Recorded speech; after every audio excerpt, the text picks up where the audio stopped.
কেতিয়াবা জড়তা, কেতিয়াবা নিশ্চয়তা, কিন্তু তাৰ মাজতো যেতিয়া শৰত আহে, মই কথা কওঁ, গান গাওঁ, কবিতা হওঁ, কেৱল তোমাৰ দুচকুৰ বাবে।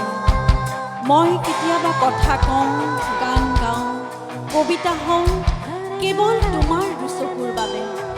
মই নিজে শৰত হৈ নামি আহোঁ, মাথো তোমাৰ বাবে, মাথো তোমাৰ বাবে, মাথো তোমাৰ বাবে।